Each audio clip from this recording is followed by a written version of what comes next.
Comunque una cosa è certa, prima o poi cadono i capelli. Un tempo il taglio veniva usato come depilatorio, specialmente per i bambini affetti da tricofizia. Poi si scoprì che era pericoloso. Ogni tanto viene impiegato per via orale, ma in piccole dosi, proporzionalmente al peso del paziente. Oggi credo che sia usato specialmente come veleno per i topi. È insipido, solubile e lo si può comprare facilmente. Vedi Alessandra, anche Agatha Christie ha usato il taglio come arma del delitto in un suo romanzo, Un cavallo per la strega. E di taglio stiamo sentendo parlare moltissimo qui in Friuli nell'ultimo mese, solo che in questo caso purtroppo non si tratta di un romanzo, ma di un fatto di cronaca inquietante che si sviluppa di fatto tra il Friuli e la Lombardia. È un vero e proprio giallo, un mistero, quello di Varmo. Ed è un mistero che diventa sempre più fitto via via che passa il tempo, perché invece che diradarsi, il mistero accresce. Più passa il tempo e più non si capisce da dove venga questo taglio. E proprio del giallo, del taglio parleremo questa sera durante Elettroshock, cercheremo di capirne di più con interviste raccolte sul territorio e anche con alcune considerazioni che ci arrivano proprio dalla Lombardia, da Desio, da Nova Milanese, che è appunto l'altro scenario. Io direi di andare in studio, di cominciare e farci raccontare qualcosa in più dai nostri ospiti. E allora, sigla.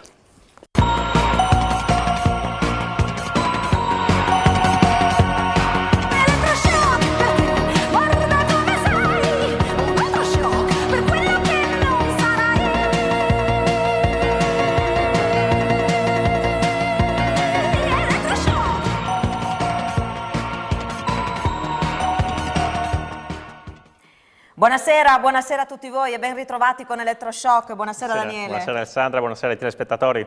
Parliamo del giallo del taglio, dunque questa sera ad Elettroshock andiamo subito a presentare gli ospiti, cosa dici sì. Daniele? Così Facciamolo. entriamo nel vivo. Allora salutiamo Francesco Altan, grazie Buonasera. per essere con noi. Grazie a voi. Criminalista, scrittore, autore di diversi gialli che ci aiuterà a capirne di più, insomma, di quanto sta succedendo. Daremo anche uno sguardo a quanto accaduto al passato, con un occhio anche alla letteratura, perché insomma questo episodio sta facendo tanto discutere, insomma cercheremo di capirne di più da diversi punti di vista.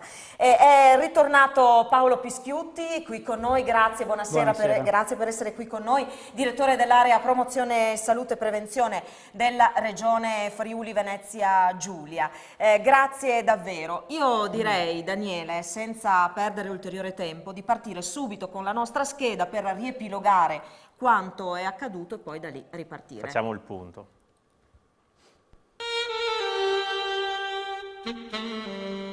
La storia sembra degna di un romanzo di Agatha Christie. Gli elementi ci sono tutti: 3 persone morte in circostanze misteriose, altrettante ricoverate in ospedale, un veleno letale, il taglio che ha decimato una famiglia, piste investigative via via abbandonate dopo il riscontro delle analisi e tante domande che ancora non trovano risposta a più di un mese dal primo decesso.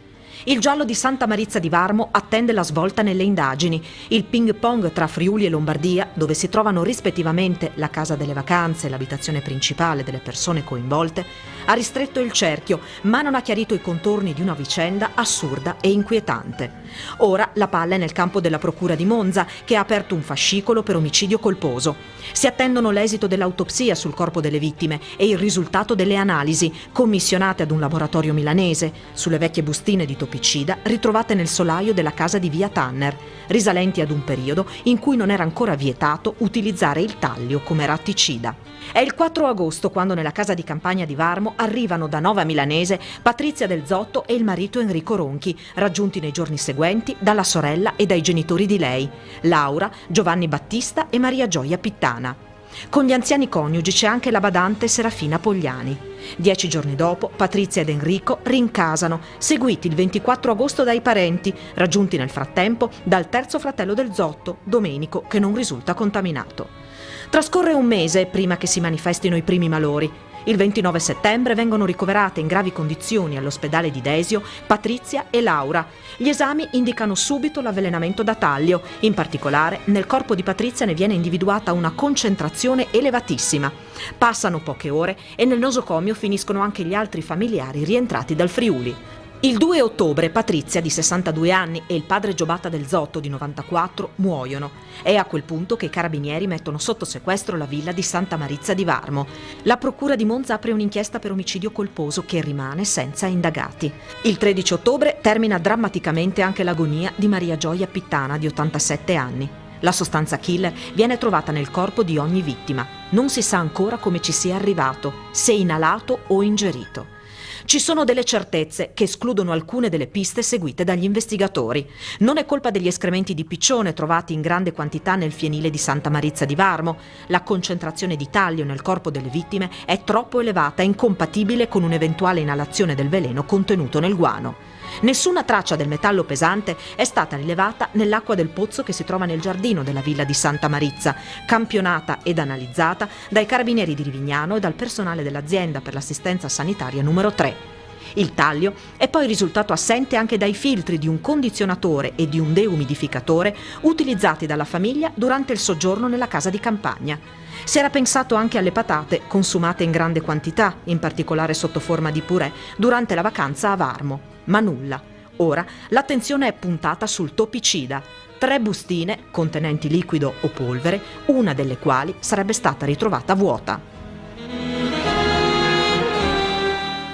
Questo era per riepilogare in maniera sintetica quanto accaduto. Approfitto dell'occasione per ricordarvi come sempre che c'è la possibilità per voi che ci seguite da casa di intervenire in diretta. Lo potete fare chiamandoci allo 0432 57 35 17 oppure inviandoci sms o messaggi WhatsApp al 345 9956 897.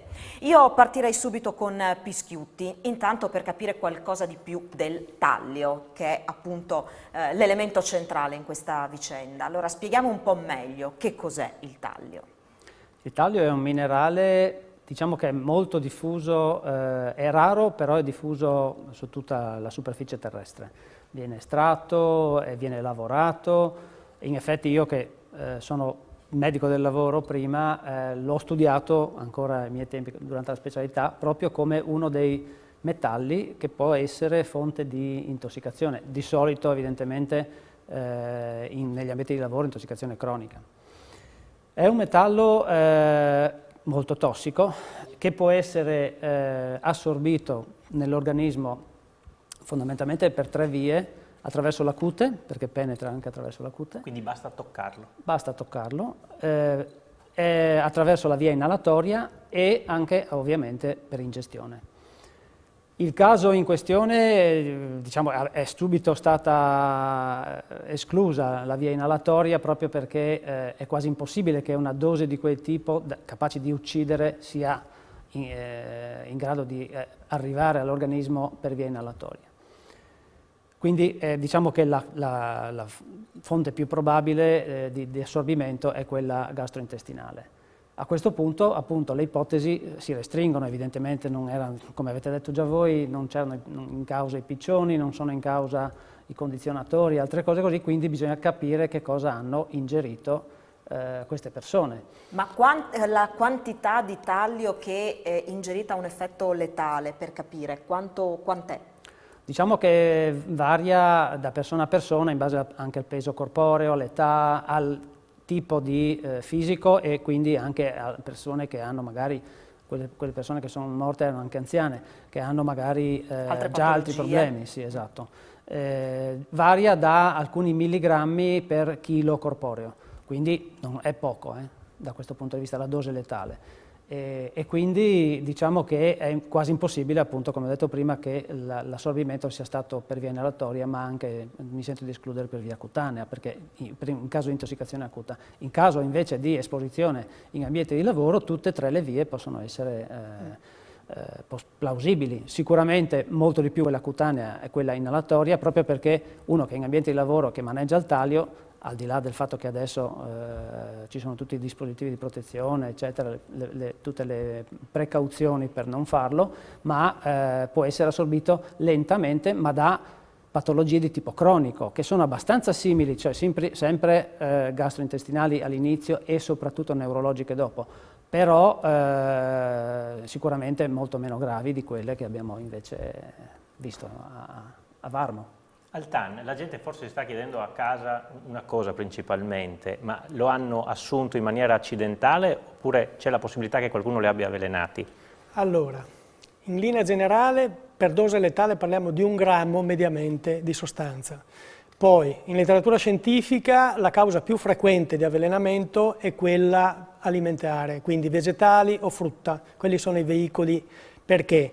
Perché è stato osservato in diversi casi, analisi fatte per esempio in Cina, nella Croazia, ovest, zona ovest, in Germania, di zone contaminate, terreni contaminati o vicino a cementifici o zone di estrazione, siti estrattivi dove ci sono argille, dove ci sono fanghi, dove c'è pirite, dove ci sono minerali che contengono il tallio, e lì la verdura può assorbire dal terreno questa sostanza. Parliamo di vegetali come i cavoli, come le patate, come le rape, vegetali da foglia e da tubero, quindi, o anche dei funghi, che sono delle spugne, quindi dei saprofiti che riescono ad assorbire dal terreno questa sostanza. Quindi può essere accidentale, nel senso che abbiamo una stagione particolarmente secca o piovosa, diciamo, c'è un dilavamento del terreno. Devono essere state solo loro a contatto, voglio dire, non i vicini, quindi non c'è una situazione lì non ci sono situazioni che facciano presupporre che ci siano avvelenamenti tra virgolette globali. Lì è proprio localizzato, isolato. Quindi è successo qualcosa in quella casa lì o in quella famiglia, se il fatto è accaduto in Lombardia. Poi Patrizia, la 62enne, era vegana, mangiava solo determinati cibi, quindi la rosa si restringe ancora di più.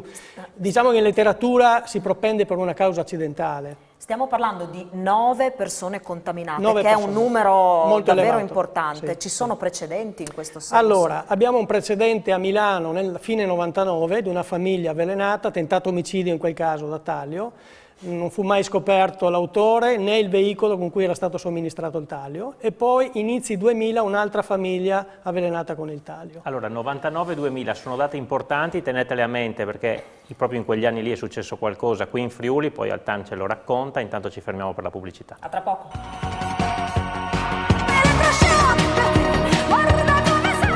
Eccoci qua di nuovo in studio, stiamo parlando del giallo del taglio e quindi stiamo cercando di capire che cosa può essere successo a Varmo oppure in Lombardia, perché ancora dobbiamo riuscire a capire se questo avvelenamento, questa contaminazione di queste persone, 3 delle quali sono decedute, è avvenuta da noi oppure in Lombardia. Allora, avevamo fatto una considerazione prima con Francesco Altan, parlava del 99 e del 2000 di altri casi, però qui in Friuli cosa successe proprio in quegli anni? Prima di arrivare lì, però vorrei fare un'altra precisazione. Alcuni studiosi, parlo del direttore del centro veleni del Niguarda di Milano, afferma che l'avvelenamento da taglio avviene, cioè i primi sintomi si hanno a distanza di 3 ore dall'ingestione, quindi non a distanza di 1 mese, per cui andrebbe stabilito se effettivamente è così oppure dipende dalla quantità di taglio. Lo chiede al dottore che è un esperto. Infatti, forse lui può darci una risposta. Questa è una precisazione, la possiamo fare in questo senso.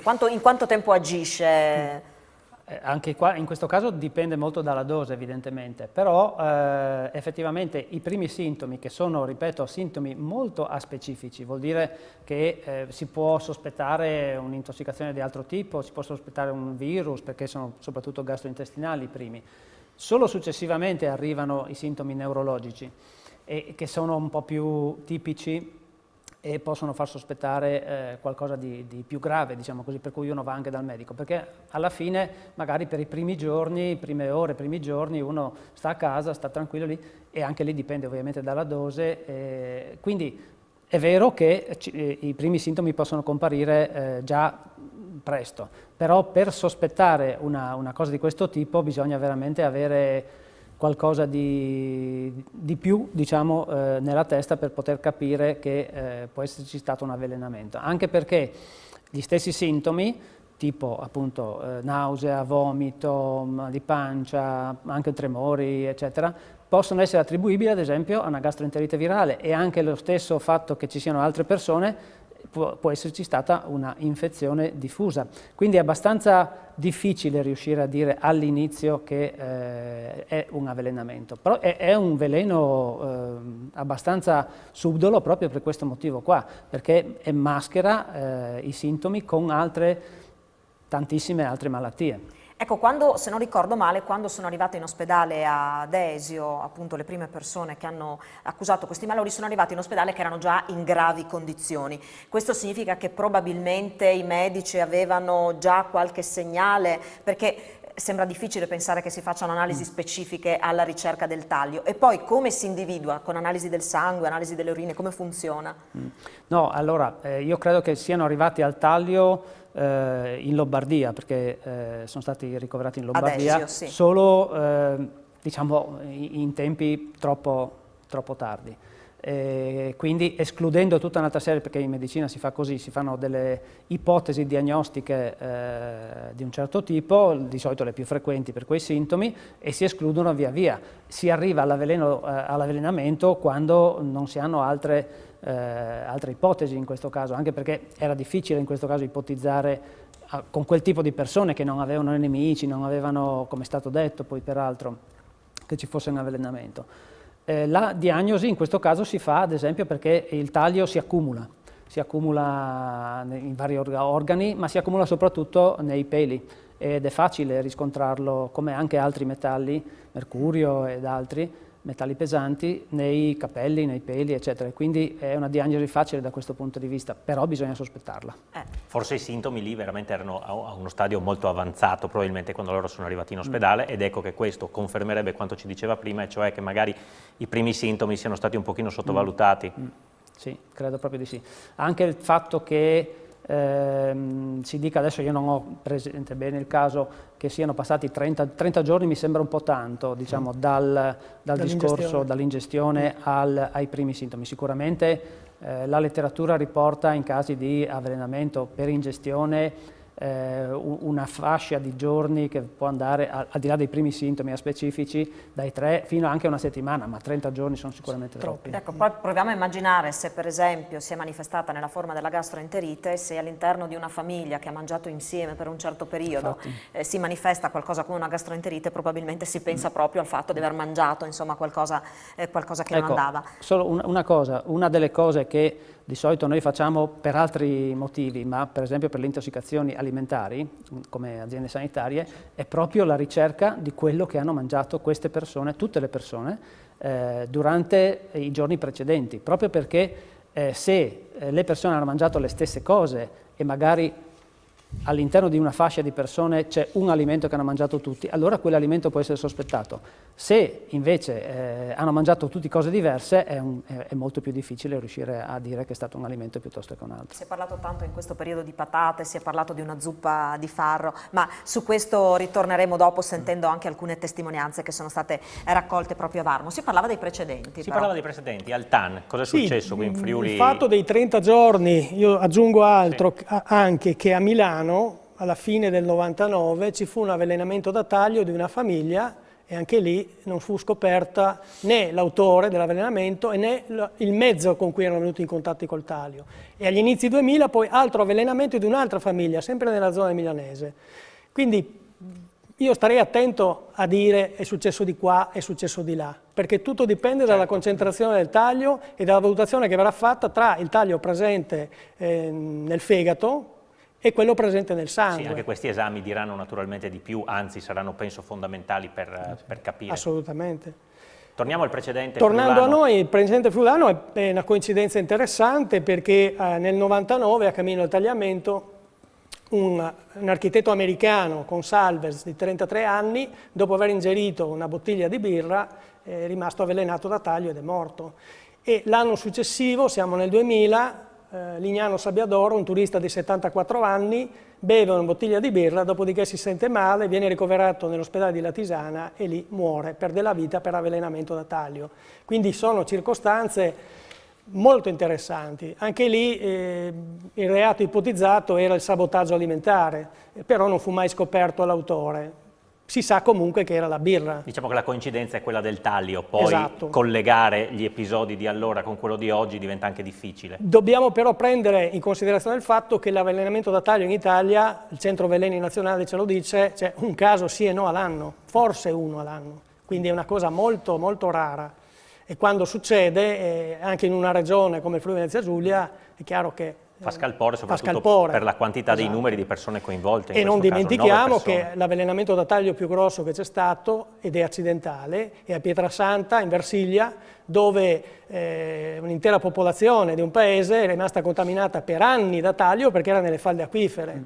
Quindi si parla di soggetti... Lì c'era un accumulo però. C'è un quindi... accumulo che hanno 480 volte la quantità di taglio che ha ognuno di noi normalmente.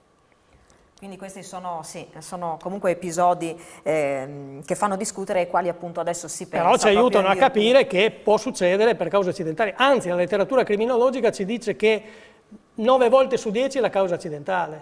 Peraltro i casi citati relativi al Friuli Venezia Giulia poi furono archiviati, nel senso Sì, che furono archiviati perché non fu trovato il colpevole, quindi i casi sono ancora aperti di fatto. sono perché... casi di fatto Furono ancora omicidi aperti. a tutti gli effetti. Esatto. E adesso vedremo appunto che cosa succederà di fatto. Altre risposte in questo momento possono arrivare solo dalla Lombardia, è là che si guarda. Però nel frattempo a Varmo si continua a discutere. Peraltro ci sono anche un po' di cittadini che sono infastiditi da tutta questa attenzione, no? Che inevitabilmente, dobbiamo dirlo, si è concentrata su Varmo. Allora, in questi giorni Daniele Paroni è andato proprio a Santa Marizza di Varmo per raccogliere un po' di testimonianze. E allora direi di partire subito da quella del sindaco Sergio Michelin per capire anche appunto come la comunità ha reagito a quanto accaduto. Sentiamo. Sergio Michelin, sindaco di Varmo, che ringrazio per la disponibilità. Che idea si è fatto, oppure ha un'ipotesi, innanzitutto che probabilmente Santa Marizza non c'entra niente? Ma prima di tutto volevo portare un saluto al nome della cittadinanza, un pensiero alle persone che non ci sono più. Idee all'inizio ne avevamo tante, però un po' siamo riusciti a scremare e abbiamo visto che non può essere un qualcosa successo qui a Santa Marizza, perché abbiamo visto che l'acqua è buona, i colombi ce ne sono 3 in tutta la giornata che girano. Qualcosa sicuramente di particolare che è uscito da questa famiglia, deve essere un problema interno a loro, che magari qualcosa è stato alterato e che hanno utilizzato solo ed esclusivamente loro. Ecco, lei conosceva le 3 vittime? Conoscevo Laura perché l'anno scorso c'era un problema con una lampadina che non funzionava e lei era venuta in municipio a parlarmene. Abbiamo scambiato una parola, ma ho visto una persona serena, tranquilla, ben disposta al dialogo e quindi mi è sembrata una persona completamente serena e a posto. La comunità di Santa Marizza come ha reagito rispetto a questo caso che di fatto ha portato agli onori delle cronache purtroppo questa piccola frazione di Varmo che conta 2800 abitanti? Ma sicuramente in primo momento con grande incredulità, ma sempre con fermezza e sicurezza che quello che è successo non poteva essere successo qui a Varmo nella nostra comunità, perché ogni volta che queste persone venivano qui in vacanza e venivano più volte l'anno, sono sempre stati accolti alla grande da tutta la comunità di Santa Marizza. Mi ricordo quando ci sono i festeggiamenti di Ferragosto, la gente era in mezzo nella piazza insieme agli altri ed era ben vista da tutti e parlavano con tutti, quindi grande fermezza, un po' di sconcerto a vedere tanta pubblicità che naturalmente non ci serviva. Ecco, senta, dobbiamo dire che la sorella di una delle vittime è ancora ricoverata in ospedale e fa fatica a camminare. Sì, sembra che abbia preso la muscolatura, io ne ho parlato anche con il sindaco di Nova Milanese, il quale dice che anche da quelle parti questa famiglia è vista molto bene, però lei è stata a trovarla la settimana scorsa e dice è serena ma comunque ancora non riesce a camminare da sola perché proprio ha preso la muscolatura e quindi è bloccata ancora a letto la gran parte della giornata. Ecco, un'ultima cosa, sta circolando una voce anche al bar, quindi non lontano da noi, che la badante dei 2 anziani mancati non si troverebbe. Guardi, questa voce l'ho sentito anch'io, però con tutta onestà non mi sento di confermarla perché non ho notizie certe. Se ci saranno magari ci potremo sentire, perché potrebbe essere un qualcosa di strano che sta succedendo. Comunque la magistratura sta facendo il suo corso, abbiamo massima fiducia come sempre di quello che faranno e naturalmente loro sono gli addetti a dirci quello che sta succedendo. Ci fermiamo, una pausa per la pubblicità, poi ripartiamo proprio da queste considerazioni del sindaco. A tra poco.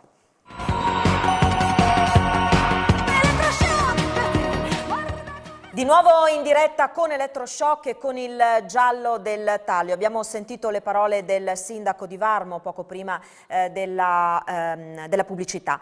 Di fatto uno degli aspetti che sta emergendo è proprio questa sensazione diffusa a Varmo, dove insomma non nascondono di fatto un po' il fastidio che serpeggia insomma in paese, un paese del quale si sta parlando proprio in relazione a questo fatto di cronaca. L'abbiamo ripetuto più volte: il problema potrebbe essere in Friuli, il problema potrebbe essere in Lombardia. Di fatto, per quanto riguarda la casa di Varmo, tante ipotesi si sono sgretolate davanti all'oggettività del riscontro delle analisi. Vedremo a questo punto dalla Lombardia quali altre indicazioni potranno arrivare. Eh sì, abbiamo una telefonata peraltro e quindi sentiamo chi c'è in linea. Buonasera. Buonasera. Allora, una cosa, con chi parliamo? Considerazione di carattere generale. Ci sono state tante intossicazioni alimentari, il radicchio con la mandragola, questo, quell'altro, no? E c'è stato addirittura a Mira il caso di una coppia che è morta col falso zafferano, no? Quindi ci sono stati parecchi avvelenamenti. Quindi è un discorso anche di carattere più ampio di quello di Varno, cioè il controllo alimentare, una cosa. La domanda è questa: se queste persone avevano detto di aver raccolto le patate in zona, per evitare che queste patate venissero mangiate sono state messe a contatto col veleno a base di taglio, queste patate potevano trasferire il veleno alle persone? Buonasera. Grazie per averci Lo chiamato. chiediamo al dottor Pischiuti.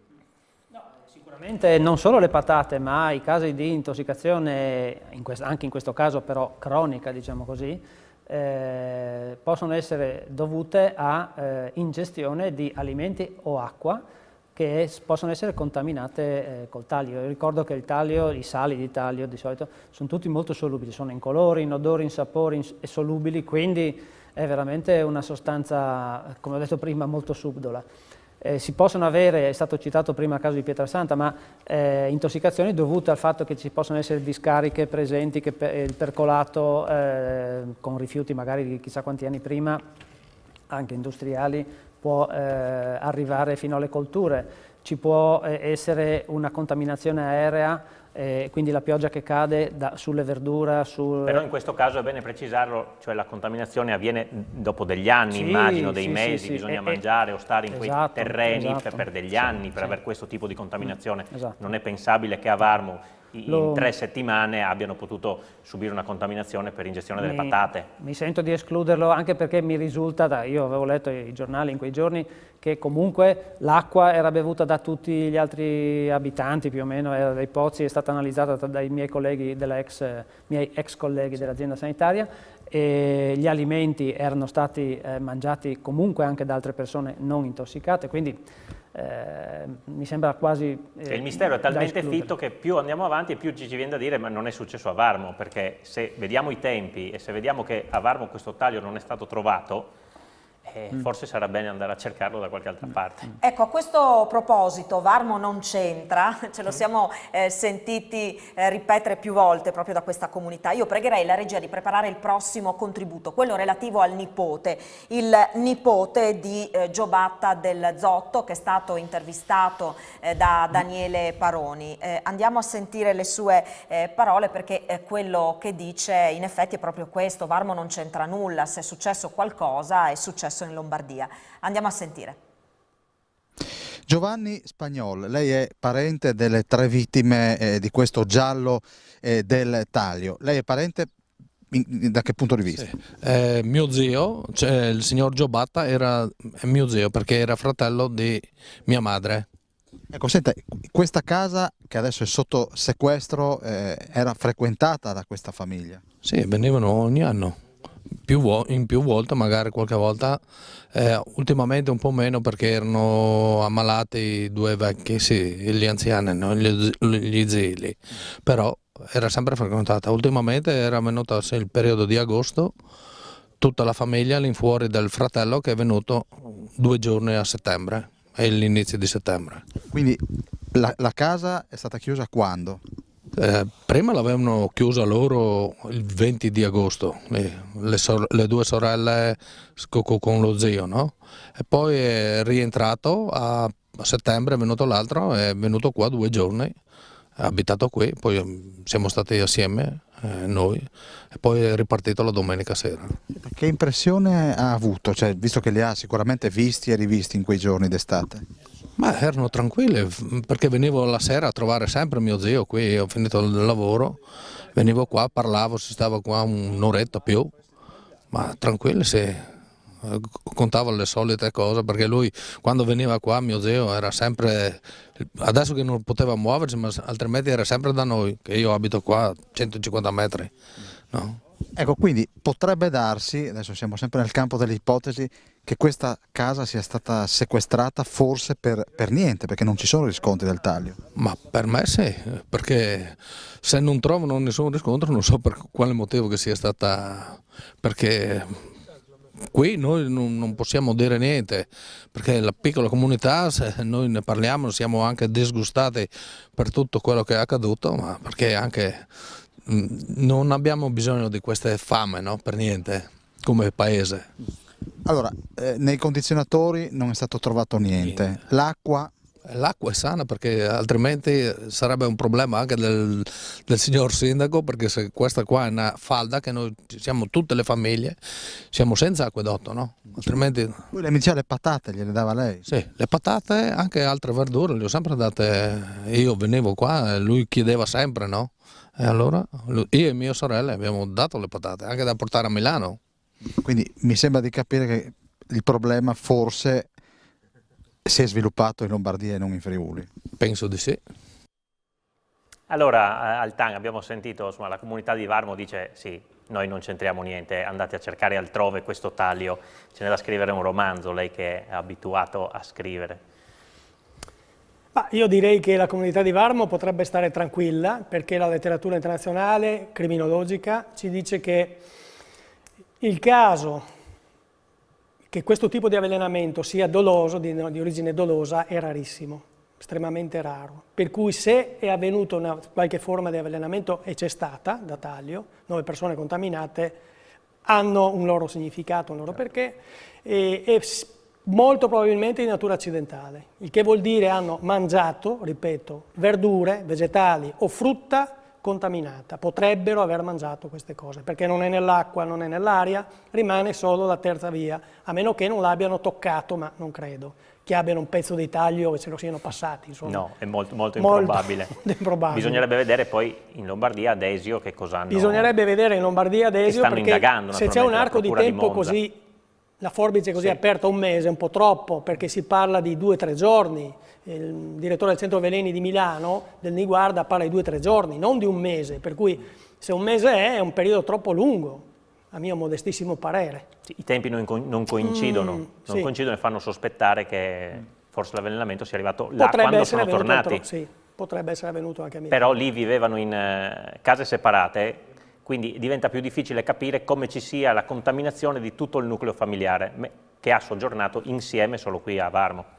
Bisognerebbe vedere anche le bevande che hanno bevuto, perché se abbiamo avuto già casi precedenti, pregressi di birre contaminate, bisognerebbe vedere, hanno bevuto birra, hanno bevuto vino, cosa hanno bevuto? Era estate, faceva caldo, quindi si beve Coca-Cola, si bevono bibite, robe, cioè potrebbe essere stata ovunque, però è una cosa che hanno bevuto tutto, questa è una cosa che restringe il campo. Ci fosse anche una bottiglia di birra, non credo che in 9 abbiano bevuto con una bottiglia di birra. No, e non avrebbe, ecco. Poi dipende dalla quantità, abbiamo detto, perché... E c'è sul tavolo, è rimasta ancora una questione parzialmente aperta, che è quella del topicida. Anche in questo senso si attendono delle risposte da Milano. Chiedo a entrambi, questo topicida potrebbe darci le risposte che cerchiamo? Dovrebbe essere un topicida troppo vecchio, molto vecchio, di 20 anni fa, quindi, oppure un topicida importato, ordinato su internet. Si sa portato dall'estero? Portato dall'estero, perché in Europa non è consentito, è vietatissimo.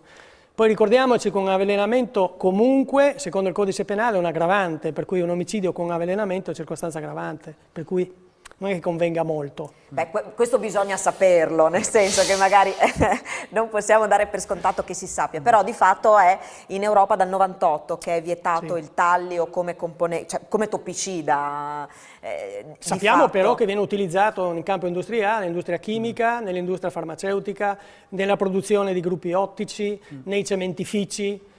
Quindi c'è un uso industriale del taglio. Ecco, ma però potrebbe Varmo essere... non è vicino a nessuna di queste aree industriali. Ma potrebbe essere, adesso indipendentemente dal caso di Varmo, per l'amor del cielo, ma potrebbe essere che, vista la potenza del taglio come toppicida, qualcuno possa sognarsi di recuperarlo in qualche maniera e di utilizzarlo per una qualche deratizzazione spinta, chiamiamola così? Oddio, sarebbe un po' incosciente, ma non si può escludere nulla, no. Assolutamente. Concordo, non si può escludere assolutamente nulla. Come diceva giustamente il collega, si può trovare su internet, anche ai giorni nostri, ci sono mercati in cui non è vietato e quindi si può acquisire. Sappiamo che su internet si trova di tutto e di più, purtroppo. Non c'è controllo e devo dire che anche i meccanismi, perché appunto il taglio, come abbiamo detto prima, si accumula, viene eliminato molto lentamente, quindi sono queste due cose che lo fanno diventare sempre più tossico. È un tossico bestiale, dico io, perché agisce dal punto di vista, agisce sugli enzimi, agisce sulla cellula, sposta, ad esempio, è 10 volte più affine nei meccanismi intracellulari del potassio, che è un elemento assolutamente essenziale per gli scambi cellulari, per gli enzimi, eccetera, e quindi sposta il potassio, prende il suo posto e in quel caso lì scombussola tutta la vita della cellula. E una cellula, 2 cellule, 3 cellule, un organismo, evidentemente può causare tutti i sintomi che abbiamo detto prima e in casi lo ricordiamo, insomma, fa ancora fatica a camminare, quindi ha avuto dei danni che fortunatamente sta meglio, non pare più in pericolo di vita, però ha delle conseguenze proprio fisiche. Su questo ci fermiamo, una pausa per la pubblicità, tra poco.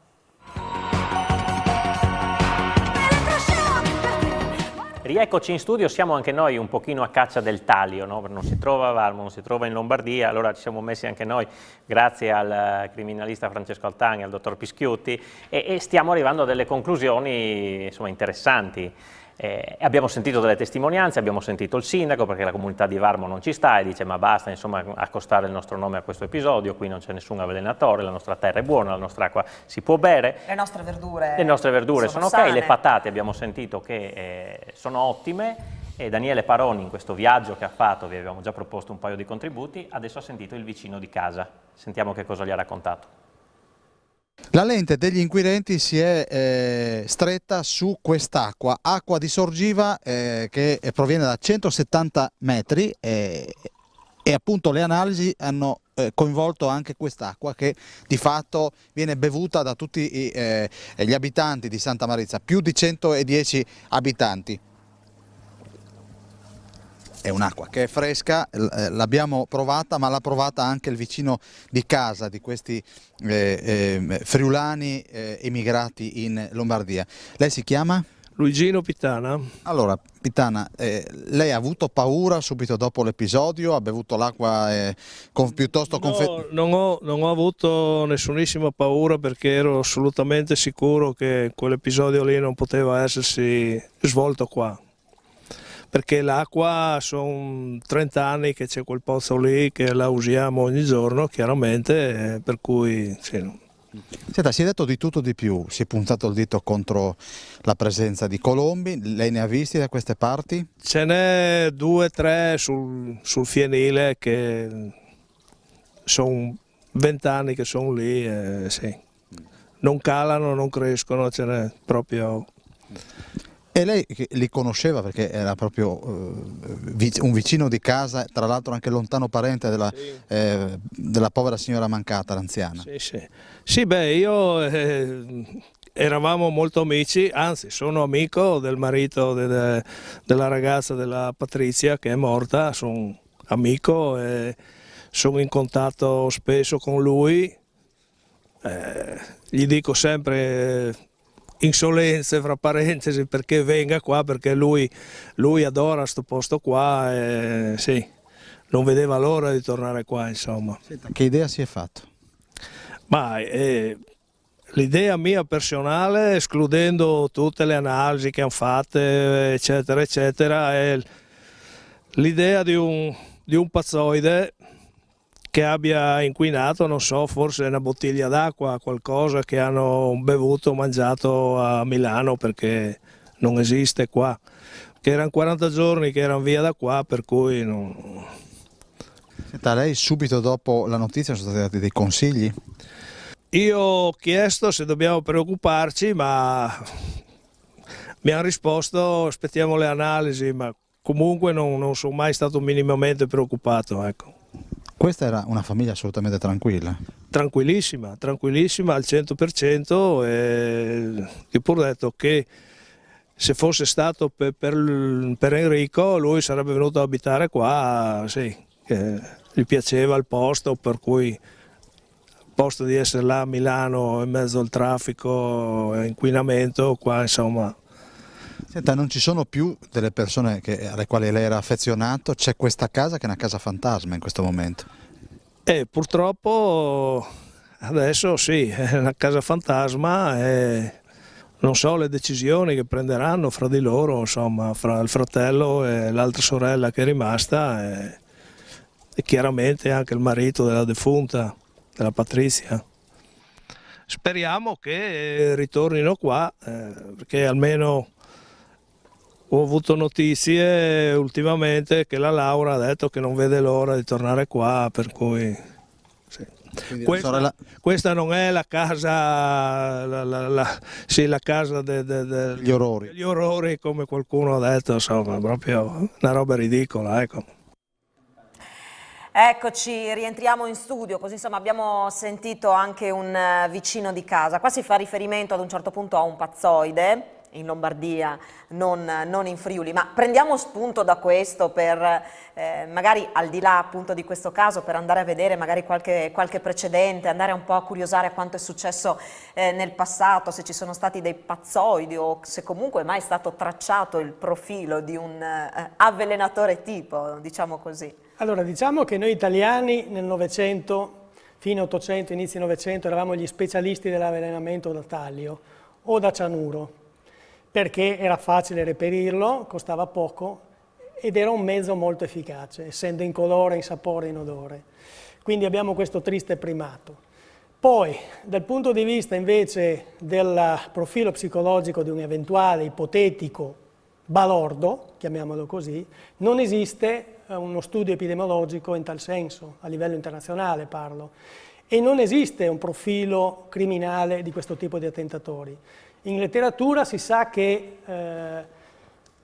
questo tipo di attentatore notoriamente è più volte donna che uomo, cioè in passato non c'era il divorzio, per cui le donne si facevano il divorzio da sole, utilizzavano il veleno, eliminavano il consorte e buonanotte. Non si scopriva.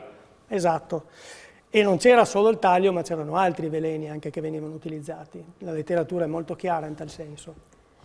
Poi è stato fatto un tentativo, un abbozzo di profilo psicologico negli anni 60, ma molto fantasioso da due studiosi. Poi nell'88 un secondo tentativo, il primo attribuiva le cause a bambini, a ragazzi viziati, magari con competenze mediche, eccetera. Il secondo a ragazzi con problemi, uomini con problemi matrimoniali, molto anche lì artisti li definivano, no? Un carattere artistico, un temperamento artistico, per cui molto all'acqua di rose. I più affidabili sono gli americani dell'FBI, che hanno una casistica più vasta della nostra, però anche loro non hanno un profilo, anche perché non c'è una causa specifica dell'avvelenamento. Di solito il sabotaggio alimentare per loro è agganciato sempre all'estorsione, quindi io introduco in un alimento, in una bottiglia, in qualcosa, la sostanza, allo scopo poi di ricattare l'azienda, perché gli dico o mi dai i soldi oppure io ti rovino, e questo è un po' quello che capita negli Stati Uniti, dove la guerra tra aziende è molto serrata dal punto di vista azionario, anche dal punto di vista, cioè che sono successi fatti di questo tipo, insomma, che hanno contaminato o alterato o cambiato le etichette dei prodotti proprio per farsi dare dei soldi e per poi scappare, insomma, fuggire. Questo dal punto di vista criminologico. Ecco, Pischiuti, diciamo che la medicina ha fatto passi da gigante, ma come diceva Altan prima, una volta magari le mogli lo usavano come metodo molto veloce per liberarsi del marito, magari anche qualche papa, qualche re ha fatto questa fine. E quando la medicina è riuscita poi a riuscire a intercettare, per esempio qui in Friuli già nel 99-2000 eravate all'avanguardia in questo senso. Sì, diciamo che infatti la diagnosi che è stata fatta subito nell'architetto americano ha permesso di individuare la sostanza, anche se non è stato possibile purtroppo risolvere dal punto di vista medico il caso, perché come sappiamo la persona è morta. Però sicuramente, come dicevo prima, non è facile individuarlo per le caratteristiche dell'avvelenamento da taglio. È possibile individuarlo nel momento in cui viene sospettato. Io credo che d'ora in poi, in caso di sintomi, vista purtroppo la frequenza, certo. Io non conoscevo ad esempio i dati di una persona all'anno circa, no, di intossicazione da taglio in Italia.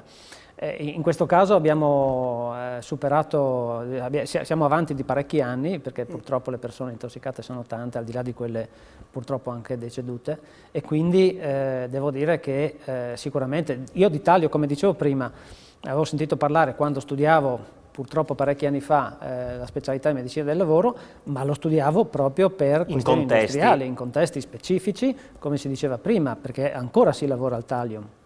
È un metallo pesante, molto utile, è utilizzato tantissimo ancora, solo che in questi casi non è plausibile l'incrocio tra industria, diciamo così, e intossicazione di questo caso, se non in modo accidentale, come si diceva. Esiste un antidoto al taglio?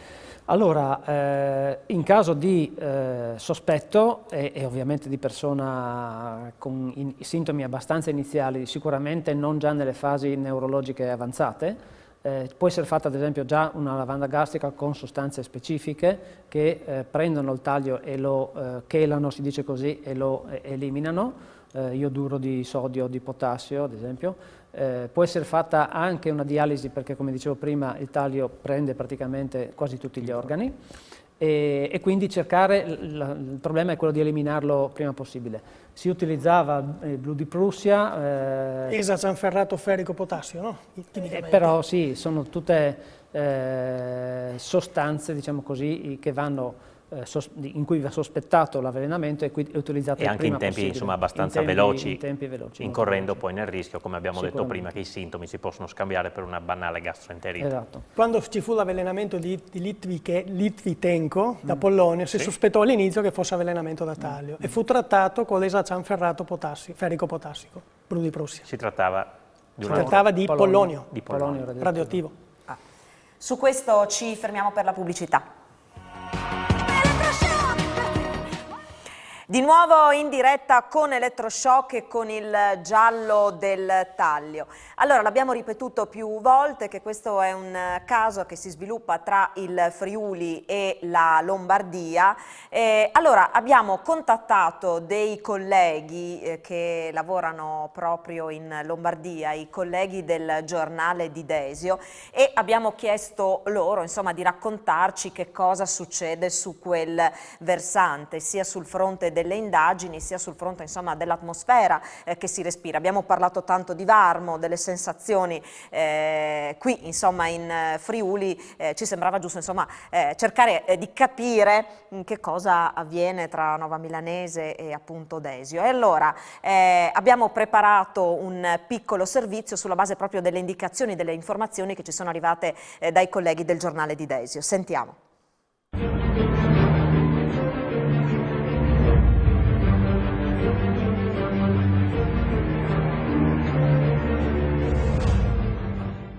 Nova Milanese è in apprensione e attende di conoscere finalmente la verità sulla morte di Giovanni Battista del Zotto, alpino e reduce di guerra che era solito raccontare agli studenti le atrocità di cui era stato testimone, della figlia Patrizia e della moglie Gioia Maria Pittana.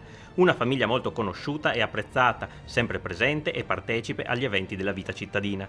Così la descrive il parroco Don Luigi Caimi, sconvolto come tutti gli altri novesi per la tragedia che ha colpito i del Zotto, anche se il suo invito è di non abbandonarsi alla disperazione, perché l'eredità di questa famiglia, dice, non andrà dispersa ma diventerà ricchezza per la comunità. Sgomento anche il sindaco Rosaria Langoni. Quando capita qualcosa di così triste, è il pensiero del primo cittadino, è doveroso riflettere sull'accaduto. Al dolore legato a un dramma del genere si aggiunge il fatto di avere conosciuto personalmente queste persone. A Giovanni Battista, in particolare, eravamo proprio affezionati. Le indagini sono ancora in corso, intanto speriamo che gli altri membri della famiglia possano rimettersi al più presto. Rimane ancora da capire quale sarà l'esito delle analisi di alcune bustine di topicida prelevate dai carabinieri friulani nella casa di Varmo. L'ipotesi al momento più accreditata è che la famiglia abbia ingerito qualche cibo rimasto contaminato dal metallo velenoso nella casa friulana, dato che le analisi effettuate sugli alimenti prelevati a Nova, nella villetta di Via Fiume dove viveva la famiglia del Zotto, sono risultate negative. Devono ancora arrivare risposte per quanto riguarda alcuni cibi contenuti nel frigorifero della casa friulana, tra cui una zuppa di farro artigianale. Intanto proseguono le indagini dei carabinieri della compagnia di Desio, coordinati dalla Procura di Monza e supportati dai colleghi di Latisana e Rivignano. La Procura di Monza ha aperto un fascicolo per omicidio colposo e lesioni a carico di ignoti.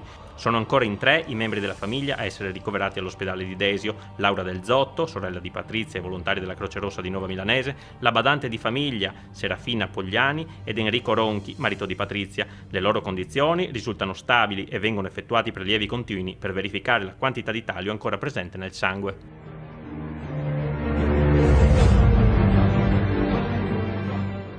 Ecco, anche a Desio il talio non c'è, quindi mistero nel mistero. Però abbiamo sentito che anche quella comunità è una comunità affranta che ha perso delle persone che erano attive e partecipi. Abbiamo sentito il sindaco, abbiamo sentito il parroco. Altan, intanto magari un pensiero anche per questa comunità prima, e poi se ci racconta anche di un protocollo particolare che c'è. Il pensiero per la comunità è che dal punto di vista, diciamo così, degli eventi, sono eventi molto rari, estremamente rari. Purtroppo quando capita in una famiglia è una tragedia perché poi ha colpito parecchie persone, ne ha contaminate 9, quindi io riesco a capire perfettamente lo stato d'animo di queste persone, insomma. C'è apprensione perché anche loro attendono di capire se la contaminazione è avvenuta lì. Purtroppo non è facile sapere dove è avvenuta, anche perché un mese dopo l'ingestione come si fa a capire cosa si era mangiato quella volta, cosa si era bevuto, anche perché poi si ricorda difficilmente quello che si è fatto la sera prima, il giorno prima, figuriamoci un mese prima. Il discorso del protocollo messo a punto dagli americani nel 2002 era seguito proprio a un avvelenamento da taglio dove erano 12 uomini erano stati avvelenati. In che modo in questo caso? Non è spiegato in letteratura in che modo fossero stati avvelenati, anche lì c'è la difficoltà proprio a capire il modo. Misero appunto un manuale diagnostico sulla base della sintomatologia che ha aiutato poi tutti i medici del mondo a individuare l'avvelenamento da taglio. Va detto che l'ospedale di Udine è stato molto bravo, anche Latisana, perché hanno individuato da subito, prima di questo protocollo, parliamo 99-2000, l'avvelenamento da taglio nei 2 casi che si sono verificati qua in Friuli, per cui onore al merito. Assolutamente sì. Allora, si parlava di contaminazioni, no? Diamo uno sguardo un po' a quello che succede, è successo nel resto del mondo per capire, no? Qualcosa di più, aggiungere qualche elemento. Abbiamo casi segnalati di contaminazioni in Cina, però contaminazioni non accidentali, dovute alla presenza di discariche abusive, oppure di siti minerari, oppure di industrie pesanti dove c'erano scarti di fonderie, scarti dell'utilizzo del carbone a livello industriale, e quindi il taglio in questo caso veniva assimilato dai vegetali, anche il selenio, noi lo chiamiamo sclupette in Friuli, anche il selenio assorbe come le patate, come tutti i vegetali e tutti i saprofiti come i funghi per esempio, che sono molto pericolosi a volte, non già perché siano di natura velenosi o tossici, ma perché assorbono dal terreno questi veleni e poi noi li mangiamo, insomma. Poi ci sono casi documentati in Croazia, a ovest della Croazia, sempre di natura accidentale, e poi altri casi documentati in Italia, nella Versilia, e quindi non mancano i casi, ma sempre accidentali. Cioè la possibilità che ci sia un evento doloso alla base di questo tipo di avvelenamento è molto rara, a livello internazionale. Le cosiddette vedove nere, sta girando proprio in questi giorni la storia di una donna giapponese che, in questo caso con il cianuro, ha ucciso tre uomini. Chi sono queste vedove nere? Le vedove nere sono generalmente delle donne che agiscono, che uccidono con uno scopo preciso che è il tornaconto personale, il profitto, cioè irretiscono gli uomini attraverso i soliti strumenti sentimentali o sessuali, dopodiché li fanno fuori o con incidenti o con il veleno per accaparrarsi l'eredità, generalmente perché prima si fanno firmare tutto, si fanno lasciare tutto e poi li ammazzano. Ne ammazzano 1, 2, 3, anche 5, è successo in letteratura. Una delle più note, Belle Gunnar, è una americana nata in Norvegia, molto nota nel campo dei serial killer perché è una serial killer donna che ne ha ammazzati parecchi con il veleno ed aveva proprio queste caratteristiche. Poi ci sono altri casi invece di avvelenatrici che lo fanno per vendetta, ma lì siamo nel campo sentimentale, cioè la moglie che uccide il marito, l'amante che uccide il compagno, eccetera. Quindi famiglie così grandi che vengano avvelenate per motivi aspecifici, ci sono pochi casi documentati. Ecco, dottor Vischiuti, io ho letto un po' di libri di Agatha Christie, ricorre molto spesso la stricnina. Che tipo di veleno è? La stricnina è un veleno, anche in questo caso, credo non più utilizzato da un bel po' di anni. Anche questo è un veleno che in Italia credo abbiano utilizzato molto in passato. È un veleno che anche in questo caso dà sintomi abbastanza veloci, in questo caso. È un po' più simile al cianuro che al tallio e sicuramente diciamo anche in questo caso però è un'intossicazione di tipo accidentale o soprattutto criminale, criminosa. Ecco. Da questo punto di vista, come sappiamo in letteratura o letteratura diciamo, giornalistica o narrativa, è proprio un veleno di questo tipo. Abbiamo anche avuto l'arsenico, abbiamo avuto la cicuta in epoca romana, per cui di veleni... La mandragola stessa, la mandragola, ce ne sono tanti, non li citiamo proprio per evitare certi, come si dice, pruriti. No, però a questo proposito, mi ricollego proprio a questa affermazione. Una volta si diceva che esistevano i veleni perfetti. Adesso questa affermazione non sta più tanto in piedi, allora spieghiamo perché. Allora, perché uno studioso, un accademico britannico, Hamley si chiama, l'ha detto molto chiaramente: non esiste il veleno perfetto, non esiste perché oggi sono in grado di rilevare anche quantità infinitesimali di sostanze, quindi parliamo di microgrammi, e praticamente la scienza attuale è in grado di scoprire qualsiasi veleno in qualsiasi quantità. Questo dice il super esperto a livello mondiale. Quindi per quelli che anelano magari a utilizzare questo strumento si mettano il cuore in pace che non è più l'arma perfetta. All'epoca di Agatha Christie lo era ancora, oggi no. Oggi no. Aggiungo solo che in questo senso il fatto della non perfezione del veleno è proprio dovuto al fatto che le dosi sono diciamo, non rilevabili, sono talmente piccoli che non causerebbero l'effetto voluto, cioè la morte. E quindi in questo caso o ne dai tanto e allora vieni scoperto, o ne dai poco ma non hai l'effetto voluto. Non serve. Allora ci fermiamo un attimo per la pubblicità, poi ritorniamo perché oggi è stata una giornata importante dal punto di vista giudiziario, perché c'è stata una sentenza molto attesa. Giosuè Ruotolo, accusato del duplice omicidio di Teresa e Trifone, è stato condannato con l'ergastolo e poi anche a 2 anni di isolamento diurno. Allora, dopo la pubblicità, sentiamo le reazioni a questa sentenza e ne parliamo con i nostri ospiti. Eccoci di nuovo in studio, lo dicevamo prima della pubblicità, oggi è stata una giornata importante perché è arrivata la tanto attesa sentenza di Giosuè Ruotolo. Allora approfittiamo del fatto di avere con noi Francesco Altan, che insomma, ne ha scritto anche sul Settimanale del Friuli più volte, seguendo in quest'anno questo processo. Si attendeva questa sentenza di ergastolo o è rimasto sorpreso? Non mi ha sorpreso più di tanto perché era nell'aria. È un processo indiziario, manca la prova regina, cioè manca proprio uno degli elementi costitutivi del reato, però sono riusciti a mettere in piedi un castello accusatorio comunque efficiente, efficace, e poi vedremo in appello, non scordiamoci, e poi in Cassazione come andrà a finire, perché i processi bisogna attendere i 3 gradi di giudizio certo. Per poter valutare poi. E sono curioso di leggere la sentenza, la motivazione della sentenza, perché sarà importante per capire perché siamo arrivati a questa condanna.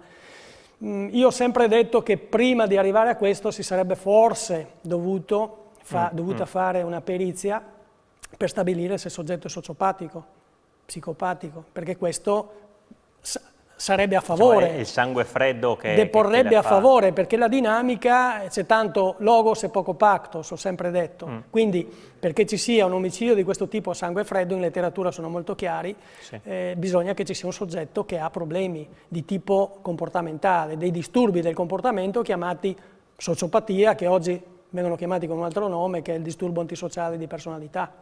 Quindi questo non è stato accertato. Abbiamo parlato comunque. del giallo del Tallio, anche questo giallo, il cosiddetto giallo dei fidanzati, insomma del Palasport di Pordenone, 17 marzo 2015, ci ha tenuti per oltre 2 anni, non dico con il fiato sospeso, però è un fatto anche per le modalità, questi colpi di pistola cruento che dalle nostre parti si fa fatica a trovare. Oggi c'è stato questo epilogo al Tribunale di Udine, Corte d'Assise, che ha letto la sentenza, erano le 15:40 di oggi, c'era la nostra Monica Tosolini che ha raccolto insieme a Paolo Bassi queste testimonianze che vi proponiamo.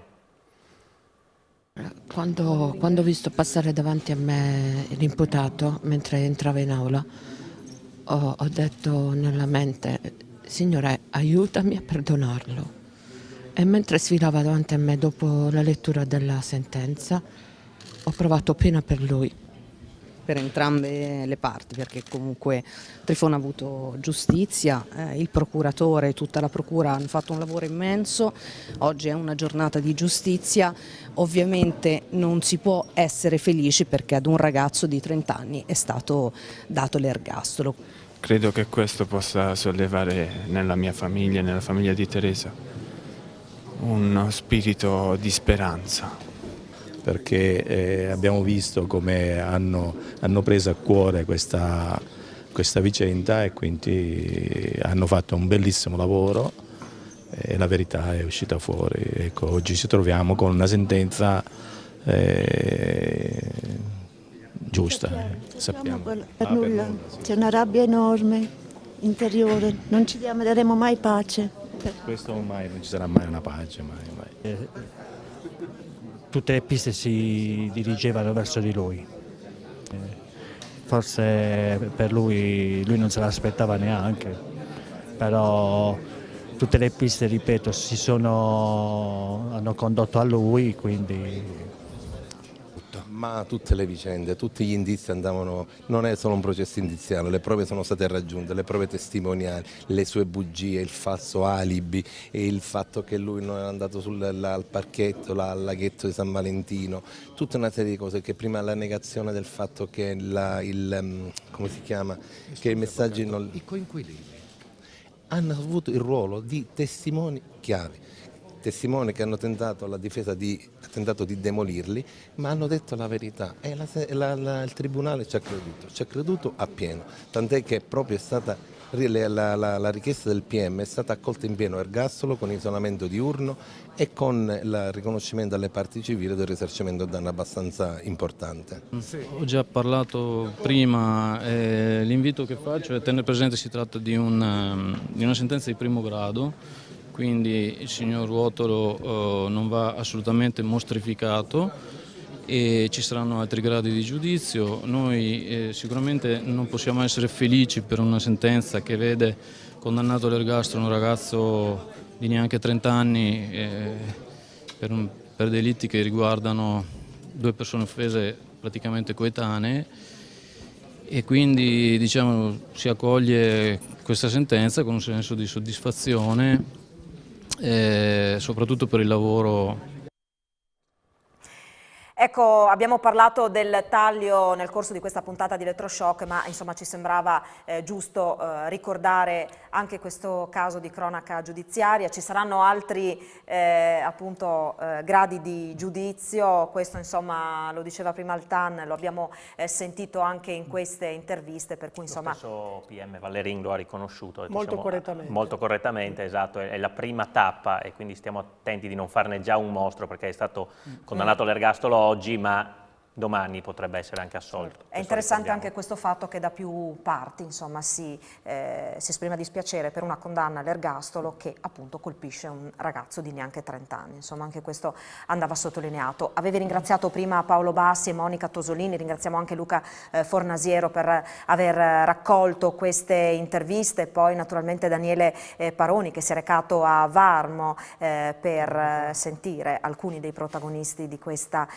vicenda. Ringraziamo i colleghi del giornale di Desio e poi Daniele, lascio a te un ringraziamento speciale per questa sera. Intanto che l'assassino di questo libro... No, non dirlo, se qualcuno non l'ha letto. Andate a leggervi Un cavallo per la strega di Agatha Christie e tutti i libri di Agatha Christie perché sono bellissimi. Ringrazio Miriam Fresco e la biblioteca civica di Codroipo che ci ha prestato il libro oggi. Sì, volevamo trovarlo a tutti i costi, ma all'ultimo minuto insomma sembrava una missione impossibile, quindi era un doveroso ringraziamento. Grazie ai nostri ospiti, Altan e Pischiutti, grazie per il vostro contributo, grazie ai tecnici in studio e in regia e naturalmente a voi che ci avete seguito da casa. Buonanotte, vi ricordiamo l'appuntamento subito dopo di noi con Friuli Economy e Massimo De Liva. Tanti politici.